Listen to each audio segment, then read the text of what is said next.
Eric Doradea, fundador del colectivo Sunehegat, colectivo Rosa Negra de poesía, graduado de Ciencias Jurídicas, maestría en Ciencias Políticas, pero ante todo poeta, y lucha por la revitalización del náhuatl pipil en El Salvador.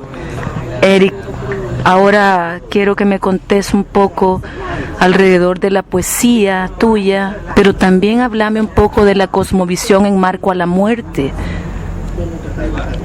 Bueno, son temas bien cruciales. Al artista siempre se le ha vinculado con ciertos temas de interés o de importancia, y el poeta no se excluye de esos temas: vida, muerte, amor, que son tópicos que en su mayoría se abordan. Y dentro de mi trabajo también el tema de la muerte está presente, está muy presente. Hay una relación muy intrínseca con el tema de la muerte por la poesía y también por la parte de mi cosmovisión dentro de los pueblos indígenas en la parte náhuatl, que hay una vinculación muy cercana con el tema de la muerte. ¿Qué es lo que se celebra al fin? Porque es una alegría, sobre todo en Mesoamérica, en México muy fuerte, y también en nuestros países aquí en América Central, no tanto, pero sí siento que se conmemora estas fechas. El día 1 de noviembre se celebra en muchos lugares de nuestro país, en El Salvador, festividades como la Calabiusa en Tonacatepeque, los canchules en Nahuizalco. Esta parte última de esta celebración que se lleva a cabo en Nahuizalco es de suma importancia reivindicar la parte lingüística en torno al nombre. Can es donde y Chulet es viejo, donde los viejos, es decir, donde los que ya no están, donde los que se fueron, los abuelos, y esos se encuentran donde se encuentran en el más allá, es decir, se encuentran al cruzar el río, se encuentran físicamente en el cementerio. Entonces, esas celebraciones previas al Día de Muertos que se dan el 1 de noviembre están dentro del marco de la preparación. En el caso de los canchules en Nahuizalco, ¿en qué consiste los canchules? Ellos son niños que van en peregrinación por las calles del pueblo, cantando un estribillo que dice: ángeles somos, del cielo caímos, canchules pedimos para el camino. Los canchules básicamente lo que van pidiendo es comida, ofrenda para ese tránsito, para el camino, porque ellos van donde los viejos, van a donde está la muerte, donde está el cuerpo que ya no tiene carne. ¿En el cementerio se van?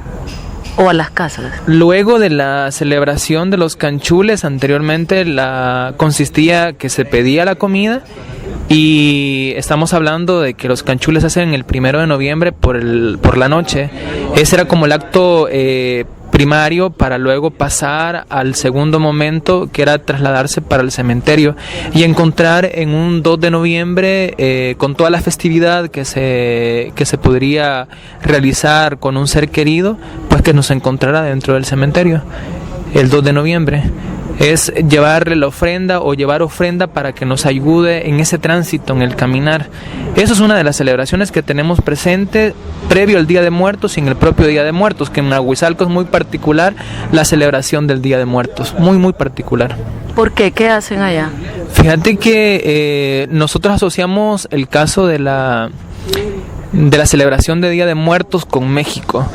Pero realmente nosotros también tenemos nuestras propias celebraciones, no con esa vistosidad y con esa alusión tan grande a la Catrina o a la Calaca, pero sí tenemos nuestras particularidades, y muestra de ellos es, por ejemplo, en Nahuizalco, que las comunidades indígenas, el cementerio se encuentra seccionado. Hay una parte para mestizos, una parte para gente que tiene pues dinero, gente pudiente del pueblo, y una parte donde se encuentran los indígenas que han sido enterrados.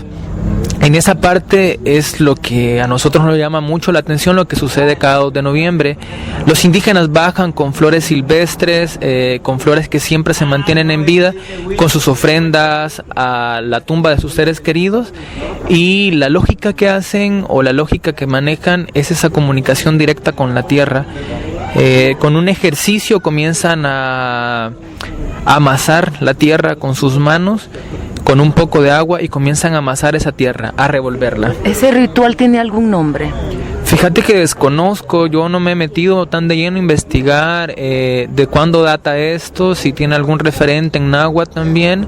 Lo siguen haciendo. Se continúa haciendo parte de la tradición, y la idea es que vos con tus manos estás amasando el cuerpo del que ya no está, es decir, la tierra, y luego a manera de una danza, un movimiento de pies, comenzás a danzar sobre la tierra, a amasar esa tierra, y posteriormente el ejercicio que te queda o el resultado que te queda es una especie de montículo. Al finalizar, toda la parte de la tradición es que te deja un montículo.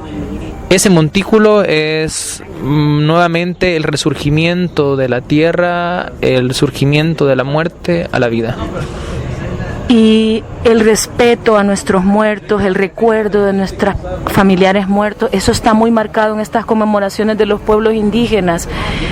Ellos hacen altares también. ¿En qué consisten estos altares? ¿Quién puede hacer estos altares? ¿Solo los pueblos indígenas o toda la gente?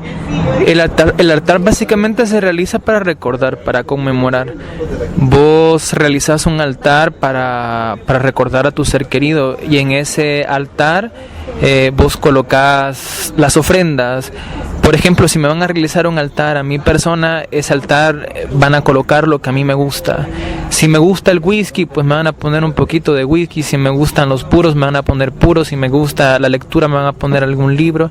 En Nahuizalco es bien particular porque para el tiempo de los canchules, muchos de las comunidades aledañas a los alrededores de la iglesia realizan altares que le dedican a sus muertos, y se ha logrado visibilizar, por ejemplo, personas de la comunidad que han tenido algún oficio, por ejemplo carpinteros, y ponen una fotografía y ponen también sus herramientas de trabajo, o algún músico, ponen también sus instrumentos, porque eso es lo más significativo para ellos.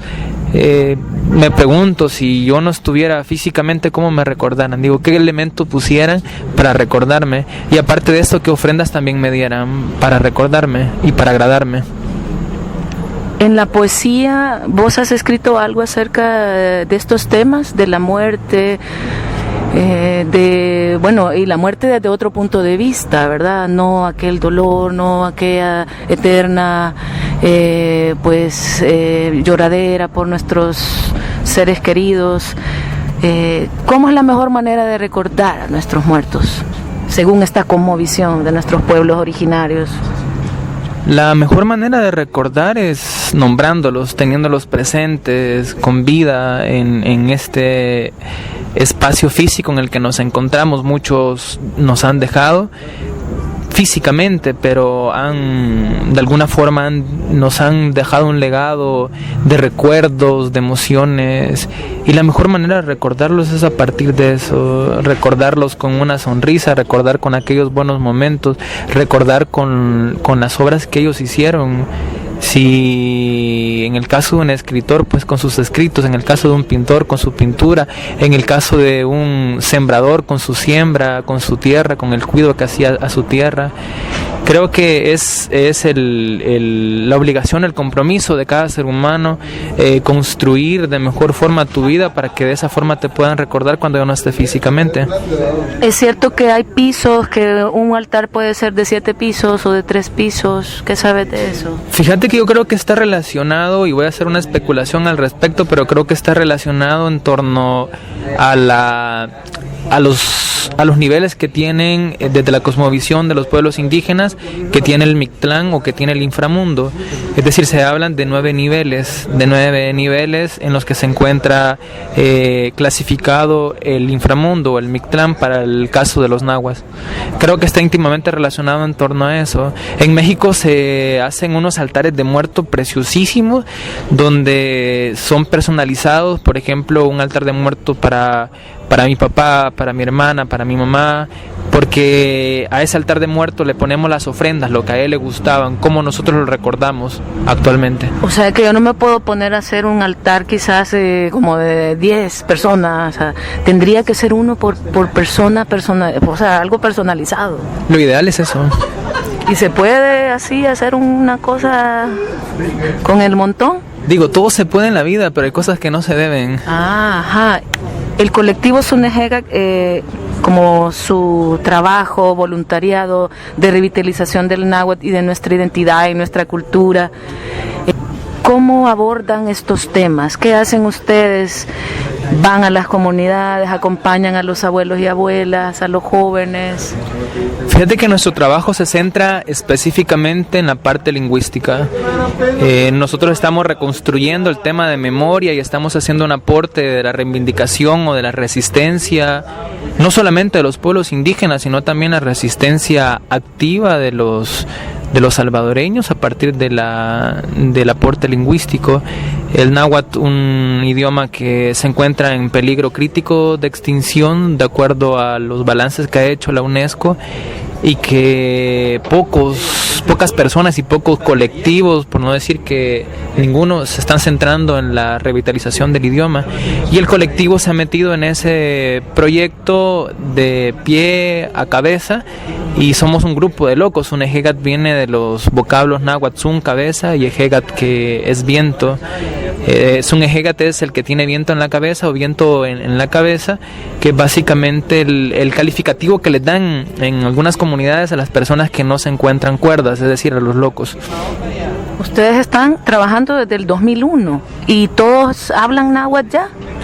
Fíjate que la mayoría del colectivo somos neohablantes.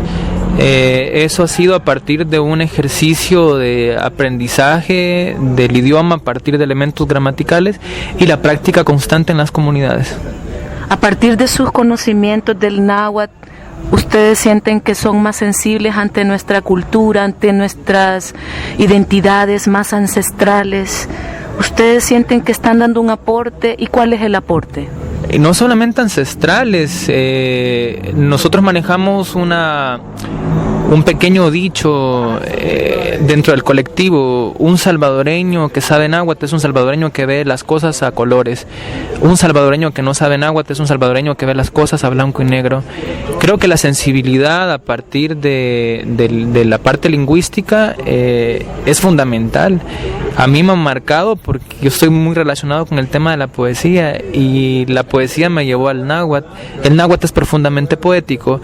Ahí estoy tratando de escudriñar y de alguna manera ir desarmando cada palabra de acuerdo al contenido, y me van saliendo unas cosas hermosas. Cuando uno comienza con ese ejercicio honesto y también profundo en torno a un idioma que vos amás, encontrás una cantidad de bellezas, y eso es lo que nos ha pasado con el náhuatl, y eso es lo que estamos tratando de compartir, es parte de nuestro aporte. Lo que a mí me ha enamorado, pues yo trato de compartirlo con otras personas, y de esta manera lo que nosotros estamos buscando no solamente es visibilizar el idioma, sino que también visibilizar a los nahuablantes, porque muchos se interesan exclusivamente por el náhuatl, pero no por sus hablantes. Entonces se hacen investigaciones, se hacen estudios, visibilizamos el idioma de cierta o poca medida, pero no visibilizamos a sus hablantes. Y para nosotros es fundamental, es un hecho primordial, que el náhuatl no se va a sostener sin sus hablantes nativos. Y en una palabra, Eric, ¿qué es la poesía para vos? ¿Qué es la poesía para mí? Vida. Sin la poesía estuviera muerto. ¿Qué es El Salvador? Pues un lugar conflictuado.